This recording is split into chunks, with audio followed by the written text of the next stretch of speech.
Subscribe now and press the bell icon.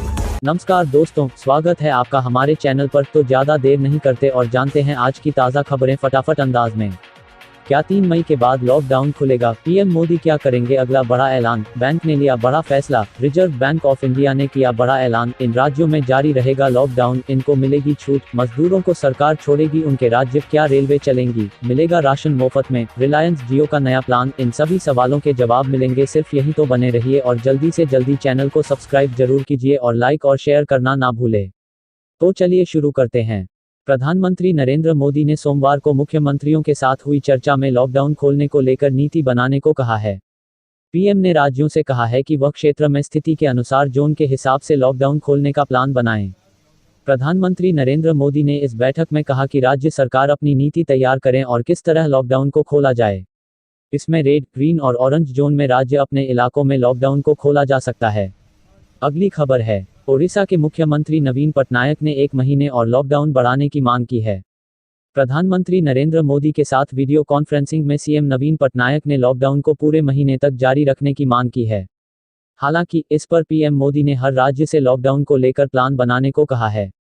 अगली खबर है, बिहार ने मांगी छात्रों के बुलाने पर नीति। वहीं बिहार के मुख्यमंत्री नीतीश कुमार ने कोटा और दूसरे राज्यों से छात्रों को बुलाने पर एक नीति की मांग की। नीतीश ने कहा कि जब डिजास्टर कानून में साफ है कि अंतर्राज्यीय और अंतरजनपदीय आवाजाही न हो तो भी कुछ राज्य छात्रों को बुला चुके हैं, जबकि हम केंद्र के निर्देश का पालन कर रहे हैं। अगली बड़ी खबर है, आईआरसीटीसी, इंडियन रेलवेज न्यूज। क्या 4 मई से शुरू होगा ट्रेनों का संचालन? जाने रेलवे की आगे की रणनीति। कोरोना वायरस के प्रकोप की रोकथाम के लिए देश में 15 अप्रैल से 3 मई तक के लॉकडाउन है। इस दौरान ट्रेनों और हवाई यात्रा पूरी तरह ठप है। आम आदमी के मन में सवाल यह पैदा हो रहा है कि 3 मई के पहले ट्रेनों का परिचालन होगा या नहीं। ऐसे कयास लगाए जा रहे हैं कि भारत में 40 दिवसीय लॉकडाउन के खत्म होने के बाद भी ट्रेन यात्रा पर प्रतिबंध 3 मई के बाद भी जारी रह सकता है, मतलब 4 मई से भी ट्रेन की यात्रा नहीं की जा सकती है। देश में कोरोना के बढ़ते संक्रमण को लेकर 40 दिवसीय लॉकडाउन 3 मई को खत्म होने वाला है। ऐसे में बड़ा सवाल यह है कि 4 मई से रेलवे ट्रेनों का परिचालन फिर से शुरू करेगा कि नहीं। हालांकि रेल मंत्रालय ने इस पर अभी तक कोई आधिकारिक जानकारी नहीं दी है और न ही अभी टिकटों की बुकिंग ही शुरू हुई है। अगली खबर है, मोदी सरकार का ऐलान, रखेगी पैनी नजर, 80 करोड़ को बंटवाएगी राशन। कोविड-19 के कारण सरकार को पूरे देश में लॉकडाउन का निर्णय लेना पड़ा। लॉकडाउन के कारण आर्थिक गतिविधियां रुक गई, जिससे लोगों के सामने, खासकर कमजोर तबके के सामने रोजी रोटी की समस्या उत्पन्न हो गई। ऐसे में सरकार ने प्रधानमंत्री गरीब कल्याण पैकेज के जरिए लोगों को खाद्यान्न जैसी बुनियादी जरूरतें वाली चीजों को मुहैया कराने का फैसला लिया। इसी योजना के तहत हाथरस जिले में अब तक 5542.6 मीट्रिक चावल वितरित किया जा चुका है।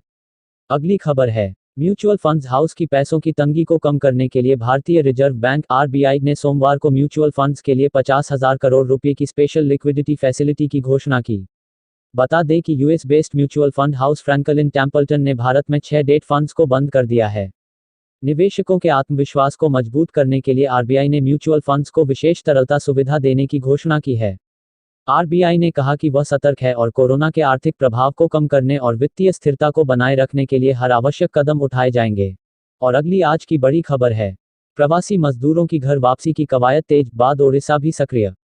लॉकडाउन की वजह से देश के अलग अलग राज्यों में फंसे मजदूरों को प्रदेश सरकारें लाने की दिशा में सक्रिय हो गई हैं।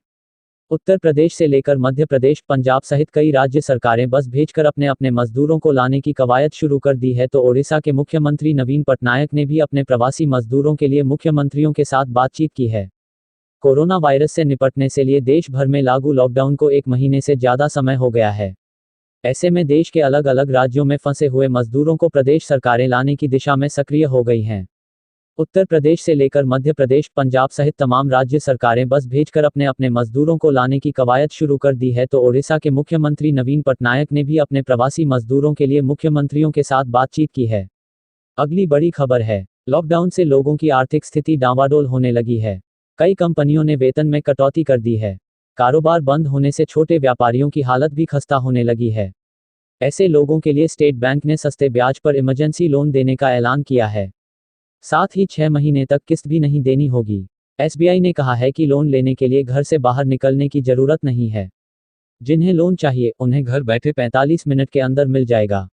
इसके लिए योनो ऐप की मदद लेनी होगी। 6 महीने बाद शुरू होने वाली किस्त पर केवल 7.25% की दर से ब्याज लगेगा, जो किसी भी लोन में अब तक सबसे कम है। अगली खबर है, पीएम बोले अर्थव्यवस्था की न ले टेंशन, जहां सबसे अधिक केस वहां जारी रहेगा लॉकडाउन। प्रधानमंत्री नरेंद्र मोदी ने सोमवार को मुख्यमंत्रियों के साथ हुई चर्चा में लॉकडाउन खोलने को लेकर नीति बनाने को कहा है। पीएम ने राज्यों से कहा है कि वह क्षेत्र में स्थिति के अनुसार जोन के हिसाब से लॉकडाउन खोलने का प्लान बनाएं। अगली खबर है, कोरोना एंटीबॉडी रैपिड किट की खरीद को लेकर मोदी सरकार और Indian council of medical research (ICMR) सवालों के घेरे में है। कांग्रेस ने सवाल उठाते हुए पूछा है कि आईसीएमआर को 245 रुपये में आयात की गई एंटीबॉडी टेस्ट किट को 600 रुपये प्रति पीस में क्यों खरीदना पड़ा। आशा है कि सरकार इसे स्पष्ट करेगी। कांग्रेस नेता अहमद पटेल ने कहा, हाल ही में दिल्ली हाई कोर्ट के फैसले ने एक स्थायी सवाल उठाया है। आईसीएमआर को 245 रुपये में आयात की गई किट को 600 रुपये में क्यों खरीदनी पड़ी। महामारी के बीच में किसी को गरीब की कीमत पर लाभ नहीं देना चाहिए। आशा है कि सरकार इसे स्पष्ट करेगी।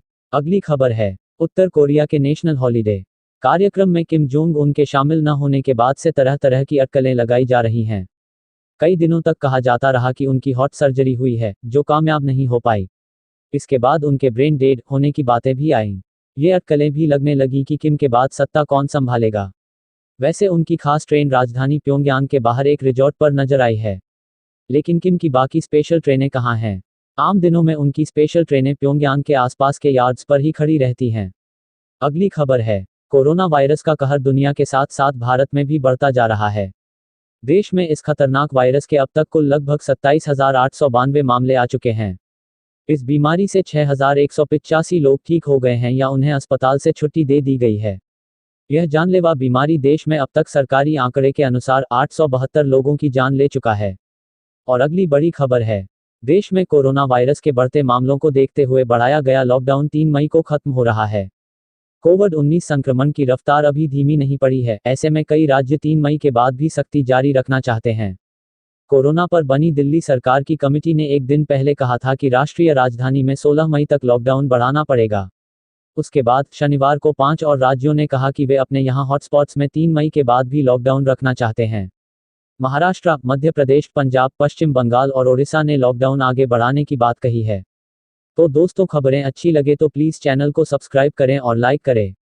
स्वस्थ रहें और सुरक्षित रहें।